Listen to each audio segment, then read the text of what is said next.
मैं निष्पक्षता से कहना चाहूँगा कि जो ये बाइट्स लेके जा रहे हो इनको दिल से चलाना भी, इसमें काट पाट बेशक से मत करना, एज इट इज़ चला देना, कोई दिक्कत नहीं है।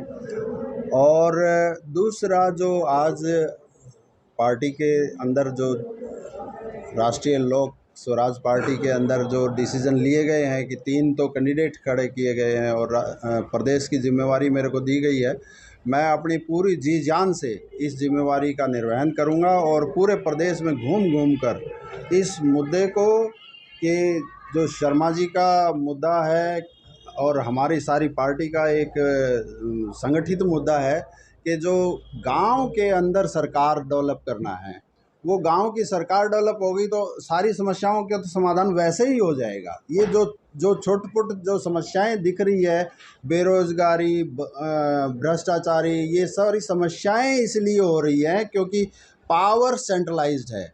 पावर सेंट्रलाइज्ड होने की वजह से जब आप किसी एक आदमी को ताकत दे दोगे तो मिसयूज़ तो होगी ही होगी, ये स्वाभाविक है।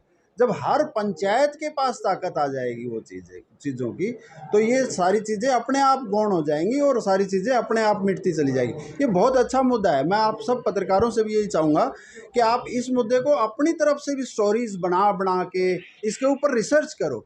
73वें और 74वें संशोधन को लागू क्यों नहीं कर रही सरकारें? क्या कारण रहा? चाहे वो कांग्रेस की सरकार रही केंद्र में, चाहे वो भाजपा की सरकार रही, चाहे वो जनता दलों की सरकार रही, किसी की भी सरकार रही, क्यों नहीं कर पा रही? ये रीज़न है। जब तक हम उसको क्यों को 3 बार रिपीट नहीं करेंगे, क्यों नहीं कर पा रही, तब हम रूट कॉज के पास पहुंचेंगे कि ये इसलिए नहीं कर पा रही क्योंकि ये भ्रष्ट हम चुन के भेज रहे हैं। जब हम भ्रष्ट चुन के भेज रहे हैं तो वो क्यों चाहेंगे कि उनकी पावर किसी और के पास चली जाए? तो एक मोटी बात है, अगर गांव में फैसला कर लिया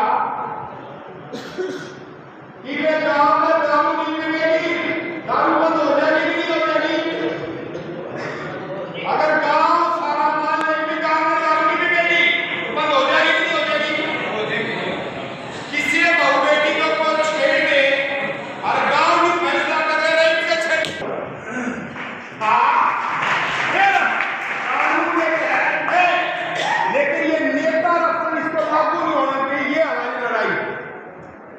कि आप एक बार इसको लागू करो, और इसी लागू करवाने के लिए हम इन तीनों भाइयों को लोकसभा के लिए आज तैयार करके आपके सामने पेश कर रहे हैं। गुड़गांव से संपूर्ण आनंद जी, सुनील भाई सोनीपत से जीत से, और बाबा देवगिरी हिसार उचाड़ा से। ये हम आपको वोट जब देंगे जब आप हमारी सरकार बनने दोगे। हमारी सरकार बननी चाहिए कि नहीं चाहिए? बगैर सरकार के कोई काम हो है कि नहीं? यह बात तो मानो हो कि बगैर सरकार के कोई काम तो नहीं होंगे। तो सरकार में हिस्सा चाहिए कि नहीं चाहिए? और कोई सरकार बगैर पैसे भी नहीं चाहिए। तो हमें सरकार में हिस्सा चाहिए और पैसे में बंटवारा चाहिए। ये जब ही मिलेगा जब हम सरकार बना लेंगे। सरकार बनेगी